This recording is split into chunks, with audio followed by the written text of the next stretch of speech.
মানুষের নাকি আমার খাবার স্টাইল একটুও ভালো লাগে না। তো না লাগলে নাই, আমি কি অন্য কারোর পেট ভরার জন্য নিজে খাবার খাই? আপনারাই বলুন তো। আসসালামু আলাইকুম, it's me Monalisa and welcome to my new another video. সন্ধ্যাবেলা বাইরে যাব আর ওই সময় হচ্ছে মা আনারস আর হচ্ছে গাব কেটে দিয়েছে খাওয়ার জন্য। আমি তো টক একেবারেই খেতে পারি না, তো এইখানে হচ্ছে আমি ফার্স্টে আনারস খাই আর আনারস খাওয়ার পরে রিয়াকশন আমার ঠিক এই রকম, মানে আমার চোখ মুখ একেবারে বন্ধ হয়ে আসছিল, এইরকম একটা অবস্থা। আসলে টক আমার একেবারেই পছন্দ না, যত ঝাল হোক সেটা খেতে পারি কিন্তু টক খেতে পারি না, মানে দাঁত একেবারে কেমন যেন হয়ে যায়। তো 2 পিস আনারস খাওয়ার পরে এরপর হচ্ছে আমি 1 পিস গাব নিয়ে নিই। আসলে গাবটাও আমার খাওয়ার কোনো ইচ্ছা ছিল না, কিন্তু মা হচ্ছে পাশ থেকে বলছিল যে মানুষ একটু হলেও সব কিছু খায়, তোর মতো এমন করে না। তার কারণে ভাবলাম ঠিক আছে একটু গাব খেয়ে দেখি। পরে গাবও আমার কাছে ভালো লাগেনি। আসলে ফল আমার কাছে তেমন একটা কোনোটাই ভালো লাগে না, শুধুমাত্র লিচু একটু বেশি পছন্দ করি, এছাড়া অন্য কোনো ফল আহামরি পছন্দ না। তো এবার আপনাদেরকে বলি যে কোন মানুষের কাছে আমার খাবার খাওয়ার স্টাইল ভালো লাগে না। আসলে সত্যি বলতে এখনো পর্যন্ত এইরকম কথা কেউ বলেনি, তবে হ্যাঁ, আমার নিজের কাছে নিজের খাবার খাওয়ার স্টাইলটাই ভালো লাগে না।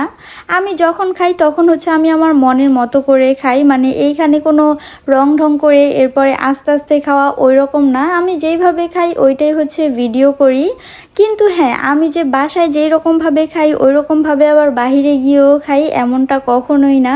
রেস্টুরেন্ট হোক কিংবা কোনো আত্মীয় স্বজনের বাড়ি, তখন আবার সুন্দরভাবেই খেতে পারি। মূল কথা হলো যেইখানে যেটা মানায় সেইভাবেই খাই। তো এদিকে হচ্ছে বাহিরে যাব, এই কারণে মা ডিমের খাঁচা দিয়ে দিয়েছে, কারণ আজকে ডিমও আনতে হবে। আমার মায়ের একটা ছোট্ট উদাহরণ বলি আপনাদেরকে। বাহির থেকে যখন ডিমের খাঁচা করে ডিম আনা হয়, সেই খাঁচাগুলো মা আবার সুন্দরভাবে ধুয়ে এরপরে রেখে দেয়, যাতে এর মধ্যে করে আবার নেক্সট টাইম ডিম আনতে পারি। কারণ অন্য খাঁচাতে তো তখন ময়লা থাকবে, আর এই খাঁচাগুলো একদম পরিষ্কার, মানে এইটাই হচ্ছে আমার মায়ের কাজ। তো যাই হোক, এইদিকে হচ্ছে রাস্তার মধ্যে শোলা রাখা, এগুলোকে তো আমরা শোলাই বলি। আর এই সময়টাতে রাস্তার 2 পাশে এরকমভাবে শোলা রেখে দেয়, এরপর হচ্ছে পাট ধুয়ে এরপরে সেটা শুকা দিয়ে রাখে। আর ওই দিনের আকাশটা এত সুন্দর ছিল, মাশাল্লাহ মাশাল্লাহ, অনেক সুন্দর ছিল, মানে আকাশের এক পাশটা কমলা কালার ছিল। যাই হোক, আমরা হচ্ছে ফার্স্টে চলে যাই ইসাপুরাতে। তো ইসাপুরা কিছু কাজ ছিল, ওইটা করে আবার হচ্ছে আমরা চলে যাই সিরাজদিখানে। সিরাজদিখান যাব হচ্ছে ডিম আনতে, এছাড়া তেমন কোনো কাজ নেই। কিন্তু রাস্তাঘাটে এত পরিমাণের মানুষ, যেমন মানুষ তেমন হচ্ছে গাড়ি, মানে গাড়ির কারণে এই পাশ থেকে ওই পাশেও যাওয়া যায় না। তো এই তো ডিম নিতে চলে এসেছি। আর ডিমের দামের কথা না হয় নাই বলি, একদম তো একদম, মানে এক দরের দোকানের মতো এখন ডিমগুলো বিক্রি করে। 1 টাকা কমও না, 1 টাকা বেশিও না, কিছুই করার নেই, খেতে তো হবেই। তো ডিম নিয়ে আবার চলে আসি আমরা ইসাপুরাতে। আর এইখান থেকে হচ্ছে কলা নিয়ে নেই, কারণ বাসায় কলা নেই, কলা নিতে হবে।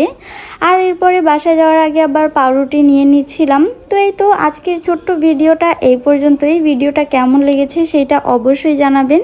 আর হ্যাঁ, লাইক কমেন্ট শেয়ার করতে কিন্তু একেবারেই ভুলবেন না। পেজটা অবশ্যই ফলো করে দিবেন। আল্লাহ হাফেজ।